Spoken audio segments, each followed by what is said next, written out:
오늘 세 번째 다윗이 기름 부음을 받습니다. 사무엘상 16장에 사무엘로부터 기름 부음을 받았던 이 다윗이 사무엘하 2장에서 유다의 왕이 되었고, 이제 오늘 사무엘하 5장에 오면 이스라엘 온 지파의 왕으로서 기름 부음을 받는 역사적인 장면이 기록되어 있습니다. 다윗의 그 파란만장한 삶을 돌이켜보면 참 쉽지 않았던 여정이었습니다. 하나님께서 다윗을 왕으로 세우시겠다고 약속하셨고 기름 부으셨지만, 그래서 사울 왕의 사위가 되기도 했지만 그 이후의 삶을 보면 언제나 생명의 위협 가운데서 고난 가운데서 살아왔던 그러한 인생임을 우리가 기억할 필요가 있습니다. 그러한 삶 가운데서도 언제나 하나님의 신실하심을 믿음으로 바라보았던 이 다윗에게 드디어 하나님의 이 약속이 이루어지고 있습니다. 5장 1절에 보니까 이스라엘 모든 지파가 헤브론에 이르러 다윗에게 나와 이르되 보소서 우리는 왕의 한 고륙이다, 이렇게 이야기합니다. 왕의 한 고륙이라는 것은 우리가 진정으로 형제입니다라고 하는 표현입니다. 그러니까 우리가 하나입니다, 이렇게 표현하고 있는 것이죠. 다윗에게 그들의 온 마음을 다해서 다윗을 왕으로 삼고자 하는 그들의 열망과 애정이 담겨있는 단어입니다. 그리고 여기 2절에 보면 이렇게 이야기합니다. 2절 그 중반절 이후에 보면 여호와께서도 왕에게 말씀하시기를, 하나님께서 말씀하셨던 것을 이야기하면서 내가 내 백성 이스라엘의 목자가 되며 내가 이스라엘의 주권자가 되리라 하셨나이다. 여기서 보면 목자는 말 그대로 양을 치는 목자입니다. 돌보는 사람이죠. 그리고 반면에 주권자라고 하는 이 표현은 왕의 절대 권력과 백성들에 대한 통치권을 나타내는 강력한 단어입니다.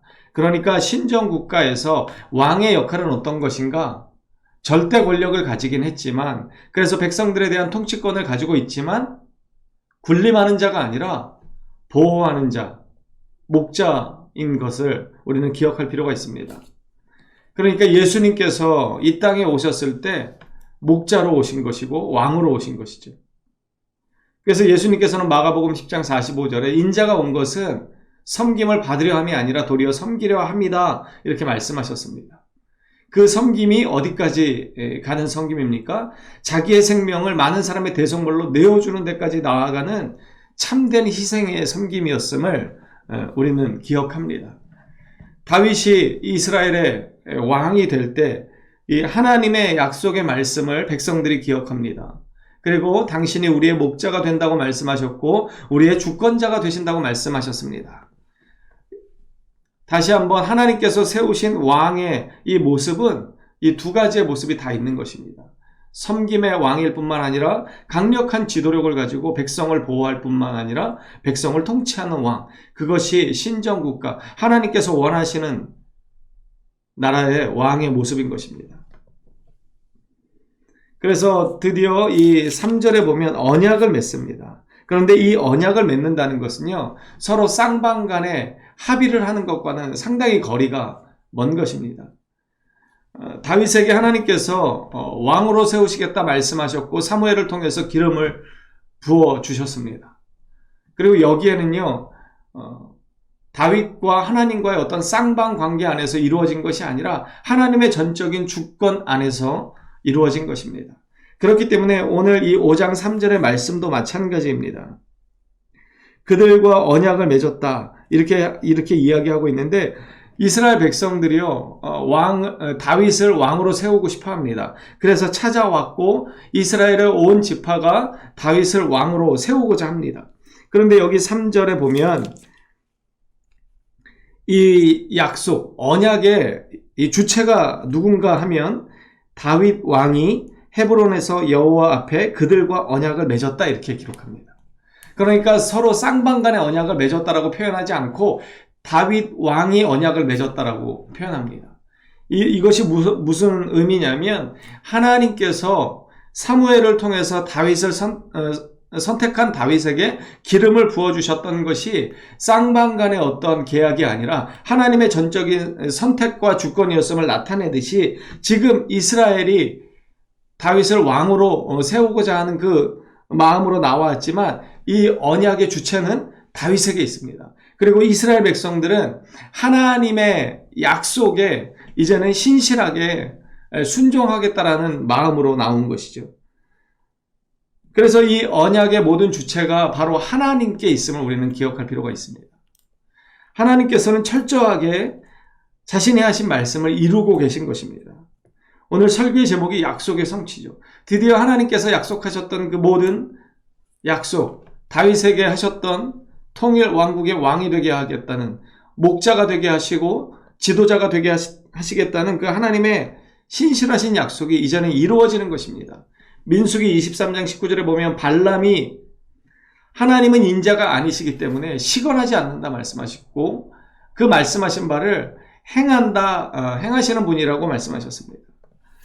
다윗이 엄청난 위기 가운데서 오랜 고난의 기간을 겪었지만 그럼에도 불구하고 믿음으로 살아낸 이 다윗에게 하나님께서는 마침내 이 놀라운 기름 부음을 허락하시는 것입니다. 그리고 5절에 보면 헤브론에서 7년 6개월 동안 유다를 다스렸고 예루살렘에서 33년 동안 40년 동안 통일 왕국의 왕으로 이렇게 살아왔던 그의 삶을 정리합니다. 여러분 창세기에 보면 아브라함에게 하나님께서 약속하셨습니다. 내 자손이 하늘의 별과 같이 많아지리라 약속하셨습니다. 하지만 아브라함도 그 약속을 붙잡고 살다가 하갈이라고 하는 여종을 통해서 이스마엘을 낳죠. 왜냐하면 그의 삶이 하나님께서 약속하신 것을 생각하기에는 너무나 나이가 많았고 그리고 전혀 어떤 기미가 보이지 않았기 때문입니다. 하지만 하나님께서는 이스마엘을 하나님께서 약속하셨던 그 자녀가 아니라고 말씀하셨습니다. 그리고 나중에 결국 100세가 되었을 때 약속의 자녀인 이삭을 낳게 되는 놀라운 이 기적을 경험하게 하십니다. 그리고 로마서 4장은요 이것을 어떻게 설명하냐면 아브라함이 바랄 수 없는 중에 바라고 믿었다 이렇게 이야기합니다. 그 뒤에 설명이 이렇습니다. 그가 100세나 되어 자기 몸이 죽은 것 같고 사라의 태가 죽은 것 같음을 알고도 믿음이 약하여지지 아니하고 믿음이 없어 하나님의 약속을 의심하지 않고 믿음으로 견고하여져서 하나님께 영광을 돌렸다 기록합니다. 한때 실수했지만 아브라함은 다시금 하나님의 약속을 온전히 붙잡고 살아갔던 사람입니다. 그래서 하나님의 놀라운 이 약속을 경험했던 것이죠. 다윗도 마찬가지입니다. 아둘람 굴에 그 환난을 당하고 마음의 빚을 가지고 마음이 상한 자들이 모여서 정말 말 그대로 오합지졸이 모여서 아둘람 굴에 피해 있을 때 과연 다윗이 이 하나님의 약속을 온전히 붙잡는다는 것이 얼마나 힘들었는지 우리는 생각해야 합니다. 여러분 우리의 삶도 마찬가지죠. 때로는 하나님의 비전의 말씀을 받았지만 내 삶의 형편을 보면 도저히 그 약속의 말씀이 이루어질 것 같지 않은 그러한 상황을 맞닥뜨릴 때가 있고 그 삶의 연속일 때가 있습니다. 하지만 하나님께서 하신 말씀은 반드시 이루어지는 것임을 기억하십시오. 바랄 수 없는 중에 바라는 그 믿음이 진정한 믿음입니다. 하나님께서는 그 믿음을 우리에게 요구하시는 것입니다. 다윗 왕의 삶을 돌이켜 보십시오. 날마다 죽음의 고비를 넘어서 도망자의 그 삶을 살았습니다. 그럼에도 불구하고 다윗이 끝까지 버틸 수 있었던 것은 하나님의 신실하심을 믿음으로 바랐기 때문입니다. 여러분, 우리 자신을 바라볼 때 우리는 상황에 매몰될 수밖에 없고 이 상황의 굴레에 매일 수밖에 없습니다. 하지만 하나님은 신실하시고 이 우주의 왕이 되신 분이십니다. 그분이 약속하셨다면 반드시 이루실 것입니다. 여러분, 우리는 하나님의 말씀 앞에 서야 합니다. 그리고 이 믿음의 선배들이 살아왔던 삶을 우리는 따라가야 합니다. 시편 62편 5절의 말씀은 이렇게 기록합니다. 나의 영혼아 잠잠히 하나님만 바라라. 물은 나의 소망이 그로부터 나오는도다. 여러분, 우리의 소망이 하나님께로부터 나옴을 기억하십시오. 다윗이 어떻게 이 모진 세월을 견뎌냈습니까? 하나님의 소망을 두었습니다. 오직 하나님만 바라보았습니다. 아브라함이 그랬고 다윗이 그랬습니다. 많은 믿음의 선진들이 오직 그 소망을 하나님께 두었기 때문에 답답했던 현실 가운데서도 믿음을 저버리지 않고 하나님의 약속을 붙잡을 수 있었던 것입니다. 여러분, 하나님께서 하신 말씀은 반드시 이루어집니다. 제가 좋아하는 말씀 중에 베드로전서 5장 6절과 7절의 말씀이 있습니다.